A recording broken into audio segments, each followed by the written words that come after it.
देवरा यांचा शिंदे गटातील प्रवेश दिल्लीमध्ये ठरल्याची माहिती साम टीव्हीला सूत्रांनी दिली आहे। अचानक दिल्लीवरून सूत्र फिरली आणि स्वतः शिंदे यांना देवरा यांच्या हाती भगवा द्यावा लागला असं सांगितलं जात आहे।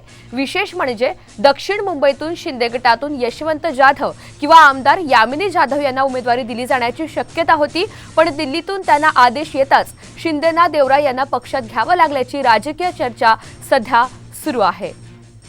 अधिकची माहिती आपल्याला प्रमोद जगताप देत आहेत। तर प्रमोद, देवरा यांचा शिंदे गटातील प्रवेश दिल्लीमध्ये ठरल्याची माहिती मिळते, एकंदरीत काय अपडेट्स आहेत?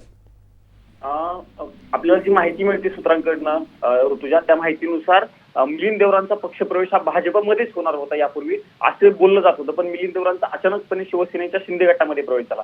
कारण मागच्या काही दिवसांपासून जेव्हा त्यांनी अरविंद सावंतांच्या उमेदवारीला विरोध केला होता मिलिंद देवरा यांनी, त्यानंतर त्यांची जवळीक जी आहे, म्हणजे यापूर्वीची देखील त्यांचे देवेंद्र फडणवीस असतील किंवा इतर भाजपच्या नेत्यांशी संबंध बघता ते भाजपमध्ये जातील अशी चर्चा सुरू झाली होती। मात्र त्यांना दिल्लीतून भाजपच्या वरिष्ठ नेत्यांकडून असं सांगितलं गेलं की तुम्ही एकनाथ शिंदे यांच्या शिवसेनेसोबत जा आणि तिकडून तुम्हाला उमेदवारी मिळू शकते, अशा पद्धतीची चर्चा दिल्लीमध्ये झाल्याची माहिती देखील सूत्रांच्या मार्फत मिळते आहे।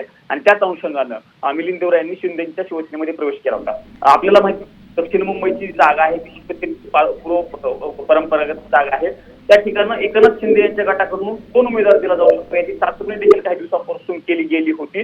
त्या ठिकाणी भायखळ्याची जे आमदार आहेत यामिनी जाधव यांच्या नावाची चर्चा सुरू झाली होती। मात्र अचानकपणे मिलिंद देवरा यांचा शिंदे गटामध्ये प्रवेश झाल्यानं आता मिलिंद देवरा त्या ठिकाणी उमेदवार असू शकतात, तशी शक्यता देखील मिलिंद देवरांनी पक्षप्रवेशाच्या वेळी एकनाथ शिंदे यांच्या समोर बोलून दाखवली होती। त्यामुळे आता बघावं लागणार आहे की मिलिंद देवरा उमेदवार असतील का आणि नेमकं मिलिंद देवरा यांना शिवसेनेमध्ये का पाठवलं गेलं याची चर्चा सुरू झालेली आहे। कारण त्यांचे भाजपचे नेत्यांसोबत असलेले संबंध त्या ठिकाणी दिल्लीतून त्यांना आदेश येताच खरं तर शिंदेंना देवरा यांना पक्षात घ्यावं लागल्याची चर्चा आता राजकीय वर्तुळात सुरू आहे। प्रमोद, धन्यवाद सविस्तर माहितीबद्दल।